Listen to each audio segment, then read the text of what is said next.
여러분은 언제 처음 예수님을 믿으셨습니까? 우리가 처음 예수님을 믿을 때, 처음 하나님을 따르기로 작정할 때 기대가 크죠. 내가 이제 하나님을 본격적으로 믿으니까 어려운 일은 일어나지 않을 거다. 만사 형통할 거다. 운수 대통할 거다. 과거에는 문제가 생기면 내가 씨름을 했는데 이제 문제가 생겨도 하나님이 알아서 척척 처리해 주실 거다.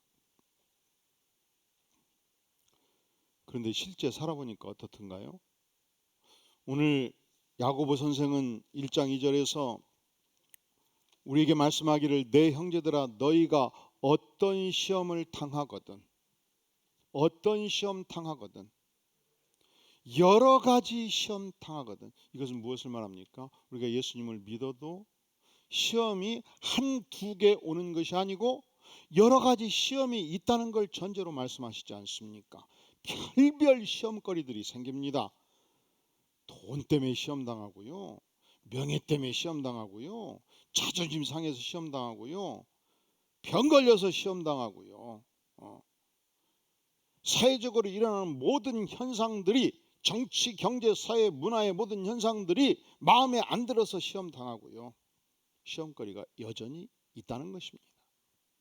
아니, 예수님도 공생애를 시작하셨을 때 40년을 금식 기도하고 영적으로 충만했을 때 시험을 당하지 않습니까? 저도 시험을 당해요. 당신도 시험 당하고요. 그리고 교회 공동체도 시험을 당합니다. 하나님께서 이 교회 공동체가 아무도 없을 때 이 경기 남부 지역에서 이렇게 세워주실 때, 소중한 일을 펼칠 때마다, 위대한 사역을 일으킬 때마다 단 한 번도 시험거리가 없었던 적은 없어요. 인생은 시험투성이에요. 그런데 놀랍게도 주께서 우리에게 말씀하십니다. 내 형제들아 너희가 여러 가지 시험을 당하거든 어떻게? 온전히 기쁘게 여기라. 온전히 기쁘게 여기라. 온전히 기쁘게 여기라고 말씀합니다. 우리 인생살이에서 시험이 피할 길이 없다면 기쁘게 여기라 하시면 이유가 있지 않겠습니까? 이 시험이라는 단어가 페이라스모스라는 단어인데 테스트하다 이 뜻이에요. 하나님께서 아브라함을 테스트하시죠. 99세가 되었습니다. 이제 인생 마지막을 향해서 갑니다. 아내는 경수가 끊겼습니다. 기대할 수 없는 그때 전능하신 하나님께서 아들을 주신다고 약속하시더니 진짜로 아들을 주셨습니다. 얼마나 금쪽 같은 아들입니까? 금지, 옹엽, 아껴서 키웠습니다. 생애 유일한 희망이었습니다. 너무도 사랑스러운 아들이었습니다. 청소년기를 지날 때 하나님께서 아브라함을 테스트하십니다. 아브라함아 너의 사랑하는 아들 이삭을 번제로 바치라. 자, 아브라함의 속생각이 어땠을까요? 하나님 아예 주시지를 말든지, 왜 나에게 언제는 주시고 언제는 바치라 하시면, 하나님 이게 뭡니까? 원망이 있습니다. 불평이 있습니다. 도무지 이해할 수가 없습니다. 이것이 아브라함이 당했던 여러 가지 시험 중에 아주 큰 시험이었습니다. 아브라함은 하루 종일 번제로 쓸 나무를 준비합니다. 새벽 일찍 일어나서 몸종 둘을 앞세웁니다. 아들과 함께 일찍이 모리아상을 향해서 3일 길을 걷습니다. 산중턱에 이르렀을 때 아무래도 안 되겠다. 몸종 둘은 여기서 기다려라. 떨어뜨리고 이삭과 함께 정상에 이릅니다. 이삭이 말하죠. 아버지, 번제할 나무는 있는데 도무지 바칠 번제할 소, 양은 어디 있습니까? 어떻게 아버지가 아들 너가 번제라고 말할 수 있겠어요? 하나님께서 예비하시리라 눈물을 머금고 정상에 이릅니다. 이때 만약에 아들을 번제로 바치면 몸종들이 보면 가만히 있겠습니까? 그걸 가만 놔두고 내려오면 마님 사라가 이 몸종들을 살려두겠습니까? 그러니까 기왕에 바칠 바에야 전심으로 바치자 결심하고 몸종들을 중간에 떼어놓고 드디어 칼을 들었습니다. 하나님께 이미 바친 것입니다. 하나님께서 음성으로 멈추어라. 하나님께서 수양을 준비해 주셨습니다. 하나님 입장에서 보면 아브라함이 진실로 하나님을 경외하는가, 진실로 하나님만을 사랑하는가, 이것을 테스트한 것입니다. 그러니 시험을 통과했습니다.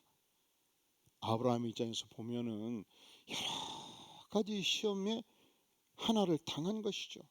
그러면 우리는 하나님께 물어요. 왜 하나님 저에게, 믿는 백성에게, 이 아브라함에게 이렇게 혹독한 시험거리를 주십니까? 주께서 말씀하십니다. 2절 내 형제들아 너희가 여러 가지 시험을 당하거든 온전히 기쁘게 여기라. 이는 너희 믿음의 시련이, 그러니까 시험거리는, 이 시련은 첫째로 믿음을 테스트하는 시험이에요. 이 시험을 통과할 때 우리가 완성된 믿음, 훌륭한 믿음, 하나님이 인정하시는 온전한 믿음을 가질 것이기 때문에 시험 당할 때 슬퍼하지 말라, 온전히 기쁘게 여기라, 고통스러워하지 말라, 너무너무 억울하게 생각하지 말라, 기뻐하라 말씀하시는 것입니다. 이 믿음의 시련이 인내를 만들어낼 것이기 때문에. 여기서 시련이라는 단어는 헬라어로 도키모스라는 단어예요. 여기 2조 백자 도자기가 있다 하십시다. 도공이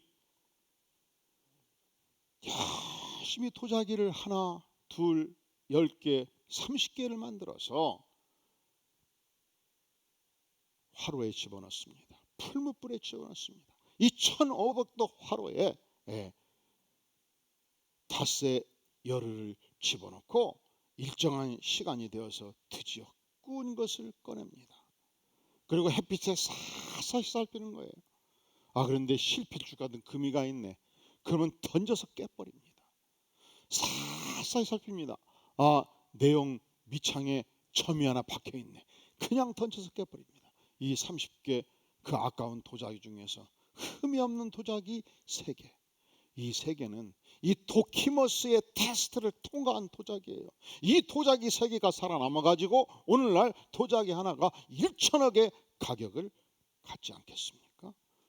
우리가 하나님께서 여러 가지 시험을 통과하게 될 때 우리가 갖는 이 믿음이, 전능자 하나님을 신뢰하는 이 믿음이 완성된 믿음이요, 1천억의 도자기와 비교할 수 없는 소중한 믿음이라 말씀을 하시는 것입니다. 이 코로나 시대 우리 교우들도 이렇게 저렇게 많은 어려움을 당하고 있습니다. 시험거리를 만나고 있습니다. 매출이 반토막이 되었습니다. 도무지 추석이 되어도 직원들에게 보너스를 줄 수 있는 여유가 없습니다. 더 어려운 것은 세월이 길어지니까 본당 예배를 드리지 않다 보니까 열심히 가정 예배를 드리고자 했는데도 불구하고 신앙이 막 흔들리기 시작합니다. 여러분, 우리가 본당에서 예배 드리는 게 아주 소중해요. 동일한 차원에서 가정에서 예배 드리는 게 아주 소중합니다. 근데 가정에서 예배를 드리려면 교회 와서 예배 드리는 것보다 훨씬 더 많은 준비를 하셔야 돼요. 전날 우리 내일 9시 반에 예배 드린다, 11시 반에 예배 드린다, 예배를 결정하셔야 돼요. 그리고 모두 9시까지는 모여서 준비하자 하고 5분 전 10분 전에, 교회는 좀 자유스럽게 입고 와야 돼요. 근데 집에서 예배 드릴 때는 양복을 딱 갖춰 입고, 여러분들의 무릎이 튼튼하고 다리가 튼튼하다면 무릎을 꿇고 쫙 10분 기도하고 마음을 모두어서 예배를 드려야 이 가정에서 예배가 진행이 되는 것입니다. 근데 이것도 4주 지나고 8주 지나니까 그냥 더운데 우아기를 벗었네. 눈 뜨다 보니까 그냥 피곤해서 누웠다가 하나님께 나아갈 때 하나님은 내용만 보시고 중심만 보시거든. 파자마 입었다고 하나님 뭐라고 아니요. 그래서 파자마 입었어. 어떤 분이 그러더라고. 한 2달 지나니까 이제는 파자마를 입고 누워서 예배 드리게 되더라는 거예요. 여러분, 집에서 예배 드릴수록 더 준비를 하셔야 돼요. 그래서 하나님 예배 드리는 이 시간만큼은 이곳이 본당입니다. 깨끗하게 치우고 준비하고 정돈해서,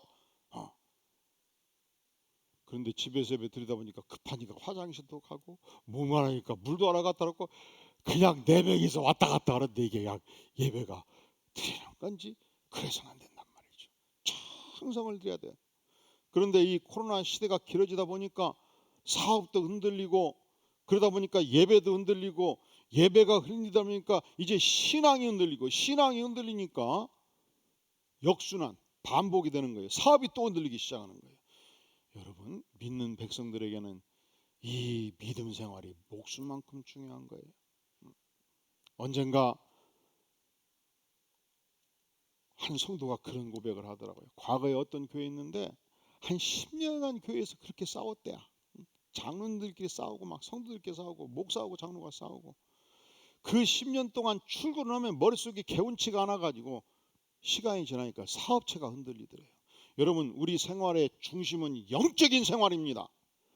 영의 생활이 바로 서야 정신생활이 바로 서고 정신생활이 바로 서야 사업도 하고 직장생활도 하고 영적인 힘을 얻어서 힘차게 살아갈 수 있지 않겠습니까? 이것은 우리의 자녀들도 똑같아요. 중3 자녀가 있었습니다. 아주 열심히 신앙생활을 했습니다. 그냥 아침에 배가 아파도 밥도 안 먹고 교회부터 갔어요. 주일이 되면 다리가 아파도 교회 갔고요. 내일 기말고사를 본다 해도 교회를 갔어요. 그래서 좀 말리고 싶어서 애야 적당히 하고 대학 가면 좀 열심히 하라. 근데 내가 안수 집사잖아. 그런데 그런 얘기를 어떻게 하냐고. 그래서 참았어요. 눈이 와도 교회를 가고 비가 와도 교회를 가고 그리고 그냥 중고등부 찬양단도 하고 그렇게 예배를 사모하는 아들이었는데 코로나 시대가 딱 닥치면서 9시 반 되면 귀에 뭐 꽂고 듣는데 보고 그게 중고등부 예배래야. 근데 한 달 지나니까 그 시간에 다른 짓거리를 하고 있어. 이제 컴퓨터는 다른 거 켜놓고 듣고 2개를 막 동시에 하고 그러더니 나중에 보니까 집에 없어요. 친구들하고 놀러 다니고 이렇게 예배를 소홀히 하면 아들놈이 벼락을 맞아버리든지 가다가 자빠져서 다리가 좀 삐든지 하면 정신 차릴 텐데 아니면 자전거 부딪혀가지고 좀 넘어져갖고 철과상을 입든지 근데 그냥 교회 생활을 예배 생활을 그렇게 하지 않는데 그냥 썽썽하니까 이놈이 자신감이 생긴 거예요. 전혀 문제가 없다. 이것이 코로나가 주는 고통입니다. 여러분 코로나가 끝나면 결코 코로나 이전 시대로 돌아가지 않습니다. 코로나 끝나면 낙심하고 신앙을 떠난 자가 쉽게 돌아오지 못합니다. 그래서 우리는 반드시 예배를 회복하고 은혜를 회복해야 되는 것입니다. 그래서 할 수만 있다면 여러분 우리 교회는 방역이 어디보다 더 튼튼하다고요? 청와대보다 여러분 청와대 가서 보세요. 여러분 동사무소 가서 보세요. 주민등록 떼 보세요. 그러면 직원들이 딱 손 펴면 다요. 그렇게 8시간 앉아 있어요. 여러분 지금 손을 딱 펴서 이렇게 돌려보고 걸리면 떨어져 앉으시오. 그래서 내가 여기도 한번 떨어져 앉으라 뒤로 갔잖아요. 우리는 1시간밖에 예배를 안 드려요. 청와대는 500명이 앉아서 밥을 먹어요. 우리는 점심때 일체 성도들 밥 안 먹어요. 우리 출근하는 스태프들도 2m씩 떨어져서 식당도 안 가요. 식당에서 불러다가 시켜 먹어. 그리고 외식을 특별히 외근 중에 먹어도 12시에서 1시를 피해서 먹는 게 좋아요. 그렇게 먹어요. 왜? 사람들 복작복작할 때 피해서 1시 반쯤 먹으면 식당이 훤하니 비었으니까 테이블 2개 잡고 2명이 먹어도 뜨끈하게 먹을 수 있잖아요. 이렇게 우리 스태프들은 철저하게 방역을 지키고 모두 마스크 쓰고 그래서 모든 예배가 끝나면 방역 조치를 취하고 이 공간은 어디보다 더 안전한 공간이다. 어디보다? 청와대보다 안전한 공간이다. 그 목표로 이 교회를 이 종이 운영을 하고 있습니다. 그런데 보세요. 교회를 나오지 않고 가정에서 예배 드리는 분들은 어찌든지 교회 나오는 이상으로 정성을 들여서 예배를 드리시기를 간절히 바랍니다. 왜냐하면 우리가 한번 예배를 소홀하게 하기 시작하면, 우리가 한번 하나님을 소홀하기 시작하면 세상이 너무 좋기 때문에 다시 쉽게 돌아오지 못하게 되는 것입니다. 이 시련의 때 우리가 넘어지면 안 되고 차빠지면 안 되고 짜부러지면 안 돼요. 강건하게 일어서서 담대하게 하나님께 나아가고 온전한 예배, 온전한 믿음을 회복해야지요. 베드로전서 1장 7절은 말씀합니다. 너희 믿음의 확실함은 불로 연단하여도 없어질 금보다 더 귀하다. 여기서 불로 연단하다라는 단어가 도키모스, 풀무불로 3일, 4일, 5일 불을 붙여서 이 도자기를 구워내다, 그래서 흠이 없는 온전한 도자기를 만들어내다, 마치 그와 같이 우리 인생을 하나님께서 코로나로 풀무불로 연단하시기도 하고, 저런 고난을 줘서 연단하시기도 하고, 이런 고난을 주어서 연단하시는데 400년 전 연장된 이 이주 백자가 오늘날 1천억의 값어치를 하지 않겠습니까? 너희 믿음의 확실함은 불로 연단하여도 없어질 금보다 더 귀하다. 불로 연단하여도 없어질 도자기보다 더 귀하다. 불로 연단하여도 없어질 1천억 가치의 도자기보다 더 귀한 온전한 믿음을 너희가 갖게 되었노라. 주께서 말씀하십니다. 여러분은 오늘의 이 시대를 살면서 어떤 시련, 어떤 고난, 어떤 고통이 있습니까? 베드로전서 4장 12절은 말씀합니다. 사랑하는 자들아, 너희를 연단하려고 오는 불시험을 이상한 일을 당한 것 같이 이상히 여기지 말라. 오히려 너희가 그리스도의 고난에 참여하는 것으로 즐거워하라. 이는 그의 영광을 나타내실 때 너희로 즐거워하고 기쁘게 하려 함이라 말씀하십니다. 자, 우리는 시련과 고난이 있을 때 하나님, 이렇게 열심히 주님을 섬기는 나에게 왜 이 시련을 주십니까? 물어요. 원망해요. 불평이 있어요. 그런데 주께서는 우리에게 말씀하십니다. 이 시련의 강을 건너므로 말미암아 너의 인생에 유익이 있다. 온전한 믿음을 얻게 되는 거다. 두 번째로, 우리가 이 시련의 강을 건널 때 우리 인생에 어떤 유익이 있는가? 하나님께서는 왜 이러한 시련을 주시는가? 이 고난을 통과하면서 우리의 생애가 인내를 배우고 완성된 인격을 갖추게 된다는 것입니다. 3절 4절, 이는 너희 믿음의 시련이 인내를 만들어 내는 줄 너희가 알미라. 인내를 온전히 이루라. 그리하면 이는 너희로 온전하고 구비하여 조금도 부족함이 없게 하려 함이라 말씀하십니다. 이는 너희로 온전한 인격을 갖게 한다는 것입니다. 인격이 온전하여 흠이 없게 한다는 거예요. 너희를 구비하게 한다. 인격에 필요한 모든 요소를 갖추게 한다는 것입니다. 그리하여 그 인격 안에 조금도 부족함이 없는 완성된 인격체로 하나님께서 우리를 만들어 주신다는 것입니다. 여러분, 풍요 속에 사는 삶이 우리의 인격을 완성시키지를 못해요. 그래서 과거 모 항공사의 이 재벌 가족들이 그 풍요 속에서 인격이 부족해가지고 갑질을 해서 얼마나 한국 사회를 시끄럽게 만들었습니까? 우리 인격이 완성되는 것은 이 시련을 통과할 때, 우리가 하나님을 붙들고 기도하면서 시련을 통과할 때 하나님께서 알라리 아름다운 인격의 실체를 만들어 주시는 것입니다. 이 인격 만드는 그 인내라는 단어는 헬라어로 후포모네, 아래에서 견뎌내다 이 뜻이에요. 우리는 아래에서 견디면서 섬기는 일을 이 유교적 상황 속에서 천 것들이 하는 일, 이런 사상이 우리 안에, 우리나라는 이 계층 분화의 사회를 형성해 오고 있었어요. 직업도 사농공상 사. 그래서 웬만하면 머리 쓰는 사를 자꾸 붙이려고 그래요. 변호사, 의사, 변리사, 원래 간호원이었는데 이름을 바꿔죠. 간호사, 그 다음에 미화원인데 앞으로 미화사라고 할지 모르겠어요. 자꾸 사자를 붙이려고 그랬어. 사.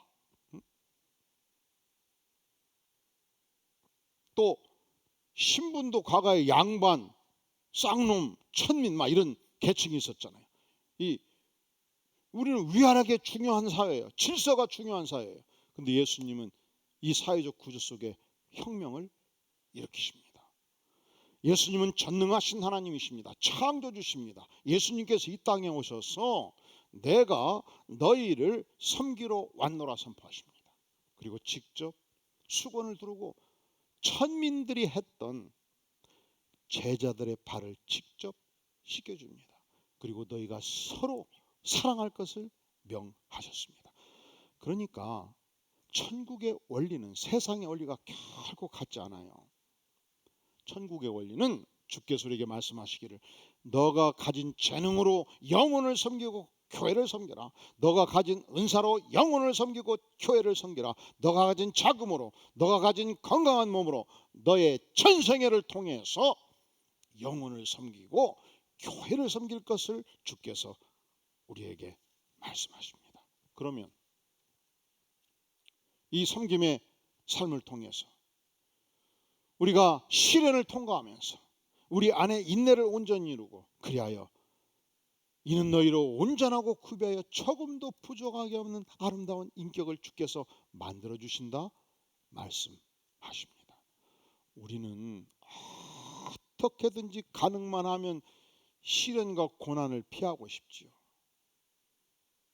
고통스러우니까, 싫으니까, 감당하기 어려우니까. 그런데 우리 주님께서는 이 시련을 통하여만이 완성된 믿음을 이룬다 말씀하셔요. 왜 시련을 주시는가? 우리가 시련을 통과할 때 완성된 인격을 만들어 주셔요. 사실은 결코 우리는 풍요 속에서 기도하지 않습니다.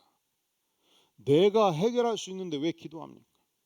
우리는 나를 도울 수 있는 수많은 상담자와 그리고 조력가들이 있을 때 쉽게 기도하지 않습니다. 왜냐하면 필요가 있으면 그 사람한테 부탁하면 되거든요. 놀랍게도 우리는 시련을 통과하면서 온전한 기도를 배우기 시작하는 것입니다. 5절에서 너희 중에 누구든지 지혜가 부족하거든 모든 사람에게 후히 주시고 꾸짖지 아니하시는 하나님께 어떻게 하라고요? 구하라. 구하면 어떻게 된다고요? 주시리라. 그러니까 시련이 크면 클수록 큰 만큼 내 노력으로 잘 안 돼요. 시련이 크면 클수록 큰 만큼 주변의 도움을 구할 수가 없어요. 그러니까 그 모든 시련의 무게를 온몸에 안고 전능하신 하나님께 나아가서 지혜를 구하고 간절히 기도를 하기 시작합니다. 하늘 문을 열어주십니다. 하나님을 만납니다. 은혜를 받습니다. 해결책을 받게 되는 것입니다. 여러분의 아들이 고3 수험생인데 이 녀석이 공부를 안 하면서 기도만 해. 근데 기도 제목이 뭐냐? 하나님 기왕에 학교도 못 갔고 그러니 올해는 수능 시험일 자체를 없애주시옵소서. 그러면 얼마나 답답하겠어요. 야, 이 녀석아 지금도 늦지 않았다.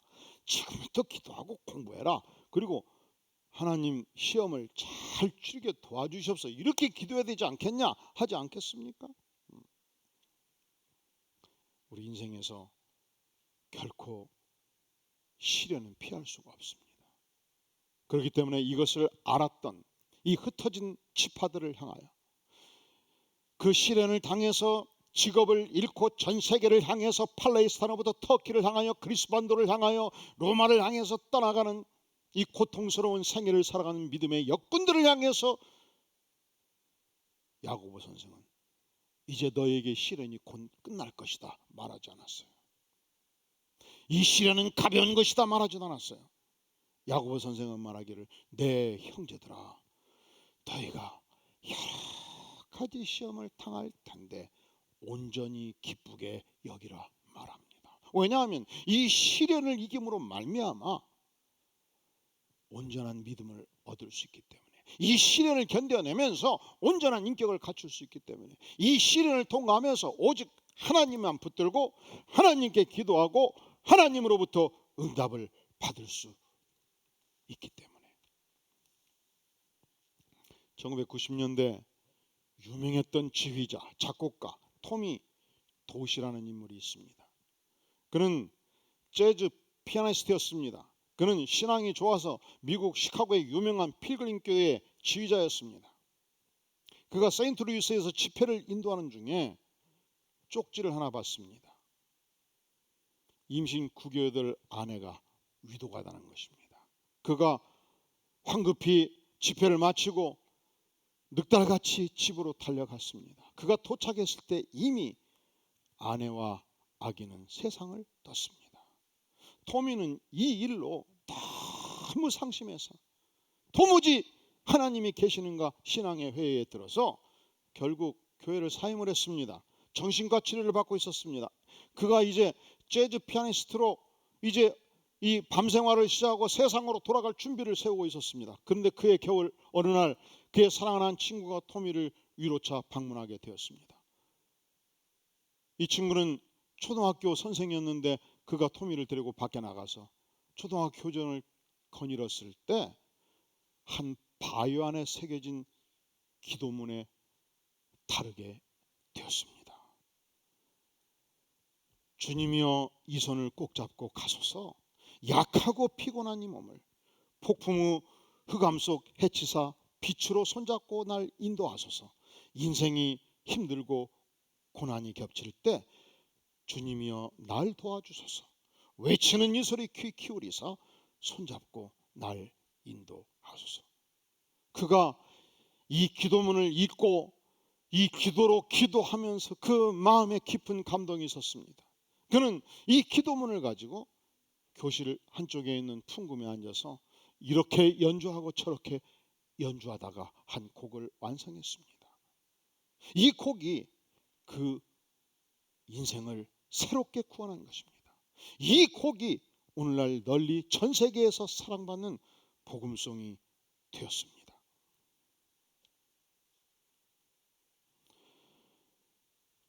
사랑하는 성도 여러분, 우리가 인생을 살 때 나만 이런 시련을 당하는가 생각할 때가 있죠. 우리가 인생을 살 때 왜 하나님은 작년에도 어떤 시련을 주시든지 올해도 또 시련을 주시는가, 하나님이 나를 사랑하시지 않는 건 아닌가 이럴 때도 있죠. 그러다 보면 우리가 시련으로 고난으로 낙심하지 않겠습니까? 지치지 않겠습니까? 만약에 이런 삶을 지금까지 살고 계시다면 다시 한번 용기를 내어서 온전한 믿음을 향해 도전하는 복된 성도 되시기를 주의 이름으로 축원합니다. 다 함께 머리 숙여 기도합니다. 영광의 주님, 우리가 시련의 때 여러 가지 시험을 만날 때 낙심하고 절망하고 원망이 있었습니다. 하지만 주님, 다시 우리를 사랑하시는 주님의 숨결, 주님의 눈빛을 바라보며 온전한 믿음, 온전한 인격, 온전한 기도를 소망하며 천능자 앞에 하나님 앞에 나아가오니 주님 두 팔로 내 인생을 붙들어 주시고 두 손으로 내 심령을 붙잡아 주시옵소서. 예수님의 이름으로 간절히 기도하옵나이다. 아멘.